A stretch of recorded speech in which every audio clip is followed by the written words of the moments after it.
Alright, welcome back after the winter break. I hope you all had a great vacation. Today's flip video is a review of 5.2 and a little bit more in 5.3. I want to make sure that we all remember what we were doing before break before we keep going in chapter 5. So here's our important definitions. The first one is ratio, and a ratio is a comparison of two quantities. Okay, think of quantities like things, two different things. So you could compare girls to boys, apples to oranges, cakes to cupcakes, cookies to watermelons. Okay, two different things, and that's a ratio when you write them either as a fraction, 3 girls to 5 boys. You could write it with a colon, or you could write it with the word 2. Okay, those are three different ways to write a ratio. A rate is a ratio, but what's important is that rates have different units, something that you can measure. So 3 words in 5 seconds, or 90 miles in 3 hours. I can eat 5 grapes in 2 seconds, 5 to 2. Okay, a rate has different units. So there will either be time, there might be distance, there could be weight. Anything that's measurable, okay, that's what they mean by units. A unit rate is when the denominator is 1. So I could rewrite this rate of 90 miles per 3 hours into a unit rate by making the denominator a 1. So 90 to 3, I need something to 1. To get from 3 to 1, that's like dividing by 3. So let's divide 90 divided by 3, and that would be 30. So 30 miles in 1 hour would be a unit rate. And that we also can write because of the miles per hour as mph, okay?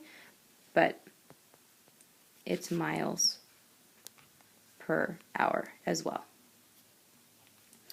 Density is an important rate, and it's a rate that compares mass to volume. Okay, mass will usually be, at least for math this year, in kilograms, and volume, again for math this year, will be cubic meters. Cubic, remember this exponent of 3 means cubed, so m to the power 3, m cubed, m in the metric system, remember the metric system means meters. So I have kilograms is my unit for mass, and cubic meters is my unit for volume. And density is mass divided by volume. So here's our example 2. I copied it from the book. 5 cubic meters. There's that cubic meter, so that's 5 cubic meters. Of copper has a mass, and mass is in my numerator, mass of 44 and 800 thousandths kilograms. So there's a rate, but it's not the unit rate. It's not actually the density. So I need to do the division. I need to divide 44 and 800 thousandths by 5. And when I do that, I will get 1 meters cubed in my denominator. Okay, I'm dividing it by 5. And then my numerator will be my new mass in kilograms. So let's do the division. 5 won't go into 4, but it'll go into 44 8 times. Remainder of 4, bring down the 8. I see my decimal, so I don't want to forget it. There it is.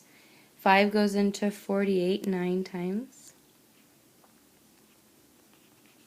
3 left over, bring down the 0. 5 goes into 36 times, and it goes in perfectly. So I have 8 and 96 hundredths kilograms per 1 cubic meter. So my answer for this question, let's change color so it's easier to see, is 8.96 kilograms per 1 cubic meter. That would be the density for this question. Another part of 5-2 was comparing cost. Pens can be purchased in a 5-pack for $1.95 or a 15-pack for $6.20. Which pack has the lower unit price? Again, in order to do that, I need to know what unit price means.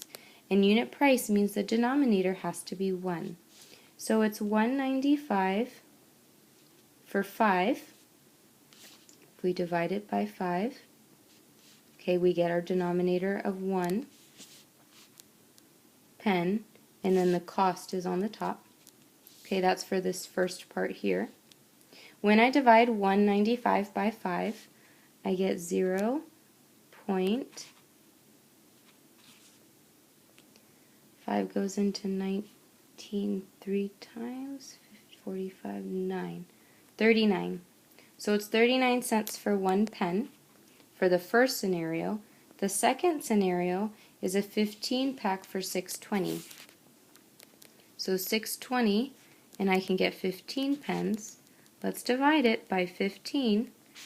My denominator is 1 pen. Let's find the cost. $6.20 divided by 15. I can't do this one in my head. 15 goes into 60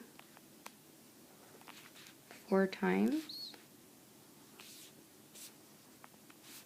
2 left over, bring down the 0. 15 will go into 21s. Let's add another 0 to bring down. 15 will go into 53 times. 5, 45.